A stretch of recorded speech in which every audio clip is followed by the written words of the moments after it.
Everyone, welcome back to my channel.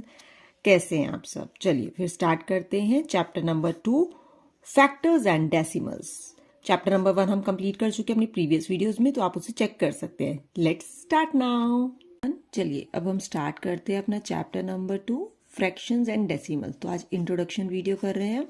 तो पहले हम समझते हैं फ्रैक्शंस और डेसिमल होते क्या हैं। ठीक है, पहला हम टर्म पढ़ते हैं, क्या है? फ्रैक्शंस। अब देखो, फ्रैक्शन कोई नया कॉन्सेप्ट तो है नहीं आपके लिए, क्योंकि आपने 6th क्लास में पढ़ा हुआ है। तो फ्रैक्शन हम लिखते कैसे हैं? इसमें न्यूमिनेटर अपॉन डिनोमिनेटर टर्म होती है ना। ऊपर वाली टर्म को न्यूमिनेटर बोलते हैं, नीचे को डिनोमिनेटर बोलते हैं। इसको याद रखने का तरीका क्या है? नीचे डी फॉर डाउन भी होता है ना, तो डाउन होता है तो नीचे वाला टर्म क्या होता है? डिनोमिनेटर होता है, ये याद रखिएगा। अच्छा, फ्रैक्शन होता क्या है? फ्रैक्शन क्या होता है? जैसे आपने एक चपाती ली है ना, तो उसके अगर 2 पार्ट्स कर दिए, तो मैंने कितने पार्ट किए? 2 पार्ट किए, तो मैंने डिनोमिनेटर में क्या लिखा? 2। आपने उसमें से हाफ ईट कर ली, तो आपने कितनी ईट करी? 1/2, जिसे हम क्या बोलते हैं? हाफ भी बोलते हैं। क्लियर है? कोई भी फ्रैक्शन हो सकता है। हमने एक रेक्टेंगल लिया, अगर मैंने उसके 3 पार्ट्स किए, तो डिनोमिनेटर में क्या लिखूंगी? 3। अब इसमें से हमने 1 पार्ट अगर शेड किया, तो कितने पार्ट शेड है? 1/2। ये कौन से पार्ट है? ये शेडेड पार्ट है ना। तो शेडेड पार्ट कितने हैं? 1/3। और अनशेडेड कितने हैं? अनशेडेड पार्ट है हमारे 2/3, कि 3 में से 2 पार्ट को हमने शेड नहीं किया है ना। तो अगर हम डेफिनेशन फॉर्म बोले तो फ्रैक्शन क्या होता है? Fraction is the part of a whole. Part of a whole.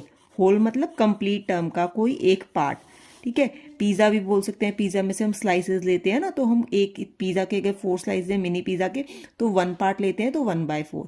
ठीक है, तो फ्रैक्शन क्लियर है ना। तो डेफिनेशन क्या होती है? Part of a whole. तो आप 6th क्लास में पढ़ा हुआ है। क्लियर? अब हम करते हैं फ्रैक्शन के टाइप्स के बारे में। फ्रैक्शन के टाइप्स भी होते हैं, तो टाइप्स क्या क्या होते हैं? टाइप्स होते हैं हमारे पास 3 टाइप्स होते हैं। 3 टाइप्स कौन कौन से होते हैं? एक होता है प्रॉपर फ्रैक्शन। पहला क्या होता है? Proper fraction. अब प्रॉपर फ्रैक्शन में क्या होता है? देखिए, वर्ड फ्रैक्शन जो है वो न्यूमिनेटर अपॉन डिनोमिनेटर के लिए आया है। क्लियर? प्रॉपर फ्रैक्शन में हमारा डिनोमिनेटर जो होता है वो बड़ा होता है न्यूमिनेटर से। क्या? डिनोमिनेटर जो होता है वो बड़ा होता है न्यूमिनेटर से, यानी डाउन वाली टर्म बड़ी होगी। तो एग्जाम्पल क्या हो सकते हैं? 1/3 हो सकता है, 2/5 हो सकता है ना। हमें डिनोमिनेटर बड़ा चाहिए।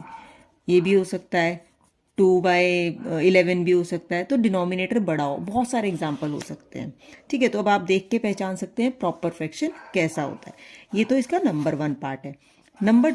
नंबर 2 टाइप कौन सी होती है? Improper fraction. कौन सी होती है? Improper fraction. अब देखो, हमारा न्यूमिनेटर